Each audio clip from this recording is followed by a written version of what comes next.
Welcome to amperes academy. Re NEET 2026 exam முடிஞ்சு official கீயும் release பண்ணிட்டாங்க. நாம் எல்லாருமே நம்மளோட மார்க் என்ன அப்படிங்கிறத செக் பண்ணியிருப்போம்.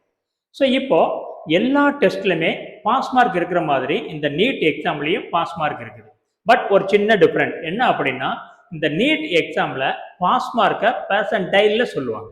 ஓகே, ஸோ அப்போது பாஸ் ஆகணும் அப்படின்னா எத்தனை பெர்சன்டைல் வாங்கியிருக்கணும் அப்படிங்கிறத நம்ம பார்க்கலாம்.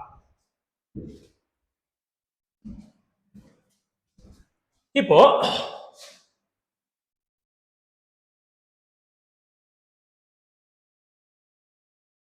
நீங்க general and general economically weaker செக்ஷன்ல வர்றீங்க அப்படின்னா நீங்க 50 ஆர் மோர் தென் 58th பெர்சன்டைல் ஆர் மோர் தென் 58th பெர்சன்டைல்ல இருக்கணும். பர்சன் வித் டிசபிலிட்டி, ஊனமுற்றோர் அப்படின்னு சொல்ற அந்த மாற்றுத்திறனாளிகள், ஸோ அவங்க 45 பெர்சன்டைல் ஆர் மோர். எஸ்சி எஸ்டி ஓபிசி, நீங்க ஓபிசி அப்படின்னா நீங்க நான் கிரிமி லேயர்ல இருக்கணும். நான் கிரிமி லேயர்ல இருக்கிறீங்க அப்படின்னா நீங்க 40 ஆர் மோர் தென் 40 பெர்சன்டைல் அப்படின்னா நீங்க பாஸ். ஓகே, ஸோ இந்த பெர்சன்டைலை எப்படி கால்குலேட் பண்ணுவாங்க அப்படின்னா ஒரு ஃபார்முலா வச்சு கால்குலேட் பண்ணுவாங்க. அது கொஞ்சம் டெக்னிக்கலா இருக்கும். நாம இப்போ சிம்பிளா ஒரு எக்ஸாம்பிள் பார்க்க போறோம். எல்லாருக்கும் ஈஸியா புரிஞ்சிடும் பெர்சன்டைல்னா என்ன, அதை எப்படி கால்குலேட் பண்றாங்க அப்படின்னு. ஓகே, ஸோ இப்போ பாருங்க, மிலிட்ரிக்கு ஆள் எடுக்கும் போது ஸோ அவங்க எதை பேஸ் பண்ணி எடுப்பாங்க அப்படின்னு பார்த்தோம் அப்படின்னா நல்லா ஓடணும், மற்ற பிசிக்கல் ஃபிட்னஸ்லாம் பார்ப்பாங்க. ஸோ இப்போ ஒரு 50 பேர் ஆர் 100 பேரை ஒன்னா ஓட விட்டு அதுல ஃபர்ஸ்ட் வர்ற 10 பேரை மட்டும் செலக்ட் பண்ணிட்டு ரிமைனிங் 90 பீப்புள் என்ன பண்ணுவாங்க, ரிஜெக்ட் பண்ணிடுவாங்க. ஸோ இங்க எது இம்பார்ட்டன்ட், ஃபர்ஸ்ட் 10 ஆளா வந்துடணும், அவ்வளவுதான். இவ்வளவு நேரத்துக்குள்ள வரணும்னு அவங்க சொல்லல, ஃபர்ஸ்ட் 10 ஆளா வந்தா போதும், செலக்ட் பண்ணிடுவாங்க. அதே மாதிரி தான் இங்கேயும் இந்த நீட் எக்ஸாம்ல அந்த பெர்சன்டைல அந்த ஃபர்ஸ்ட் வர்ற ஸ்டூடெண்ட் வச்சு ஈஸியா நாம புரிஞ்சுக்கலாம். ஸோ இப்போ டோட்டல் ஸ்டூடெண்ட், டோட்டலா எத்தனை பேர் இதை எழுதுறாங்க, ஃபார் எக்ஸாம்பிள் ஒரு 20 lakh ஸ்டூடெண்ட் இந்த நீட் எக்ஸாமை எழுதுறாங்க. ஸோ இதுல லாஸ்ட் இயர் நீட் 2025ல ஃபர்ஸ்ட் மார்க் என்னன்னு பார்த்தோம்னா 686. அப்போ ஃபர்ஸ்ட் மார்க் எடுத்த இந்த ஸ்டூடெண்டோட பெர்சன்டைல் என்ன அப்படின்னா 100 பெர்சன்டைல். ஓகேங்களா? ஸோ இப்போ இவங்க எடுத்த இந்த மார்க்கை பேஸ் பண்ணி நாம என்ன பண்ணுவோம், வரிசையா ரேங்க் கொடுப்போம். இவர் தான் ஃபர்ஸ்ட் ரேங்க். ஓகே, ஸோ அப்படியே கொஞ்சம் கொஞ்சமா வந்து இங்க எத்தனாவது ஆள் ஒருத்தர் இருப்பாரு, 10வது லட்சத்துல ஒருத்தர் இருப்பாரு. ஸோ இவரோட மார்க் என்ன வேணா இருக்கலாம், எக்ஸ் ஒய் என்ன வேணா இருக்கலாம். இவரோட பெர்சன்டைல் என்ன 50 பெர்சன்டைல். இதே மாதிரி கொஞ்சம் இதுக்கப்புறம் உள்ள மார்க் எடுத்தவங்க அப்படியே கொஞ்சம் கொஞ்சம் கீழே வருவாங்க. கொஞ்சம் கொஞ்சம் கீழே வந்தோம்னா இங்க என்ன இருக்கும், சாரி 11 lakh ரேங்க்ல ஒருத்தர் இருப்பாரு, அவரோட மார்க் கொஞ்சம் மார்க். இப்ப இவரோட பெர்சன்டைல் என்ன அப்படின்னு பார்த்தோம் அப்படின்னா 45 பெர்சன்டைல். இன்னும் கொஞ்சம் அப்படியே கீழே வந்தீங்க அப்படின்னா 12 லட்சம் ரேங்க்ல ஒருத்தர் இருப்பாரு. ஸோ இவரோட மார்க், இவரோட பெர்சன்டைல் என்ன அப்படின்னு பார்த்தோம் அப்படின்னா 40 பெர்சன்டைல். ஸோ அவ்வளோதாங்க, நம்ம ரேங்கை வச்சு தான் நமக்கு பெர்சன்டைல் வரும். ஓகே, ஃபர்ஸ்ட் வந்துட்டோம்னா 100 பெர்சன்டைல், அப்படியே கீழே போய்கிட்டே இருந்தோம்னா பெர்சன்டைல் நமக்கு குறைஞ்சிக்கிட்டே இருக்கும். ஸோ இப்போ ஒரு எக்ஸாம் நடந்ததுல, நீட் எக்ஸாம் நடக்கிறதுல ஃபர்ஸ்ட் 50% வந்துட்டோம். 20 லட்சம் 25 லட்சம் பேர் எழுதுறாங்க. ஸோ அதுல மார்க் இம்பார்ட்டன்ட் கிடையாது. மொத்த ஸ்டூடெண்ட்ல ஃபர்ஸ்ட் 50% ஸ்டூடெண்ட்டுக்குள்ள ஒருத்தவங்க வந்துட்டாங்க அப்படின்னா அவங்க எக்கனாமிக்கலி வீக்கர் செக்ஷனா இருக்கலாம், or general quota and general கோட்டால எக்கனாமிக்கலி வீக்கர் செக்ஷன். ஸோ நீங்க ஜெனரலா எக்கனாமிக்கலி வீக்கர் செக்ஷனோ இருந்தீங்க அப்படின்னா மொத 50% ஸ்டூடெண்ட்டுக்குள்ள நீங்க வந்துட்டீங்கன்னா நீங்க பாஸ். இப்போ மாற்றுத்திறனாளிக்கு, பர்சன் வித் டிசபிலிட்டிக்கு ஃபர்ஸ்ட் 55, ஏன்னா இங்க 45 பெர்சன்டைல் அப்படின்னா இவங்களுக்கு மேல எத்தனை பேர் இருப்பாங்க, 55% இருப்பாங்க. ஸோ அப்போ பர்சன் வித் டிசபிலிட்டி அப்படின்னா அவங்க ஃபர்ஸ்ட் 55% ஸ்டூடெண்ட்டுக்குள்ள இருக்கலாம். 45 பெர்சன்டைல் அப்படின்னா அதுக்கு முன்னாடி எத்தனை பேர் இருக்கிறாங்க, 55% மாணவர்கள் இருக்காங்க. அப்ப அந்த வருஷம் எக்ஸாம் எழுதுனதுல ஃபர்ஸ்ட் 55% ஸ்டூடெண்ட்டுக்குள்ள வந்துட்டாங்க அப்படின்னா அவங்க physically challenge one or person with டிசபிலிட்டியா இருந்தா அவங்க பாஸ். இப்ப எஸ்சி எஸ்டி ஓபிசில இருக்கிறீங்க அப்படின்னா சோ உங்களுக்கு பெர்சன்டேஜ் என்ன 40. அப்போ உங்களுக்கு மேல எத்தனை பேர் இருப்பாங்க 60% ஸ்டூடெண்ட் இருப்பாங்க.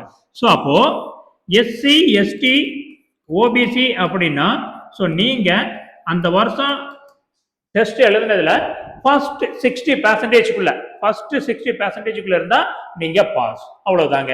இதுதான் சிம்பிளா பெர்சன்டைல எக்ஸ்பிளைன் பண்றது. ஓகே. சோ இப்போ இந்த பெர்சன்டைல் ஓகே, இதெல்லாம் ஓகே. சோ இந்த வருஷம் எத்தனை மார்க் எடுத்தா general quota, person with disability and SC ST ஓபிசிக்கு பாஸ் ஆகலாம் அப்படின்னு பார்த்தோம் அப்படின்னா நாம ப்ரெடிக்ட் பண்ணியிருக்கிறது. ஸோ நாம ப்ரெடிக்ட் தான் பண்றோம். இதோட எக்ஸாக்ட் இது கிடையாது. எக்ஸாக்ட் மார்க் அஃபீஷியலா ரிலீஸ் பண்ணாதான் தெரியும். ஸோ இப்போ நீங்க ஜெனரல் கோட்டா ஜென்ரலி கோட்டால எக்கனாமிக்கலி வீக்கர் செக்ஷனா இருக்கீங்க அப்படின்னா நீங்க 150 மார்க் எடுத்தா நீங்க பாஸ் ஆகலாம்.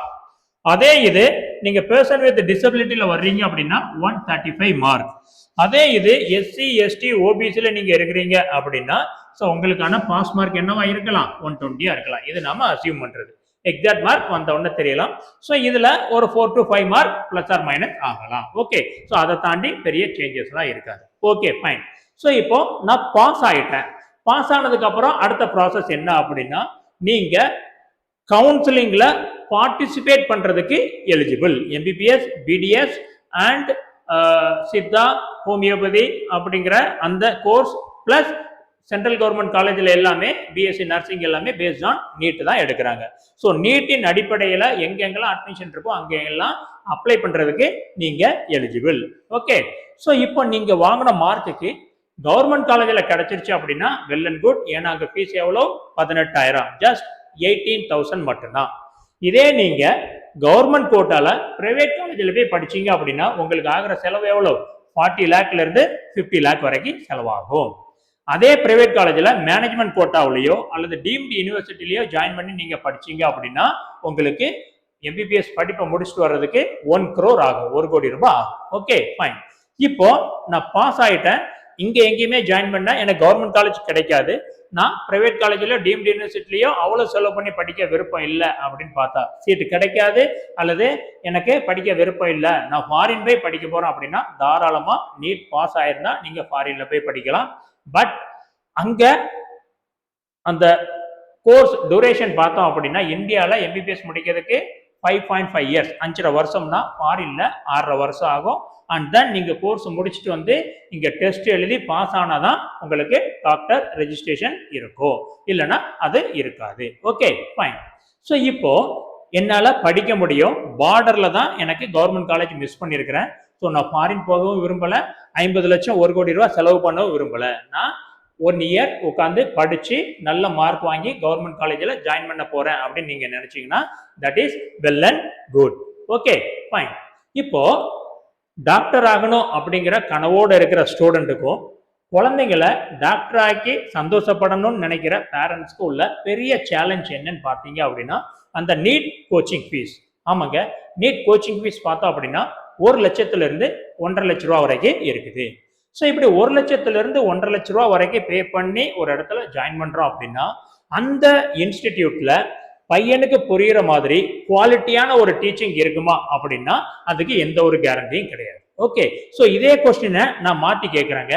ஒரு குவாலிட்டியான நீட் கோச்சிங் வேணும் அப்படின்னா நான் 1 லட்சத்திலிருந்து 1.5 லட்ச ரூபா செலவு பண்ணணுமா அப்படின்னு நீங்க கேட்டீங்க அப்படின்னா அதுக்கு எங்களோட ஆன்சர் நோ.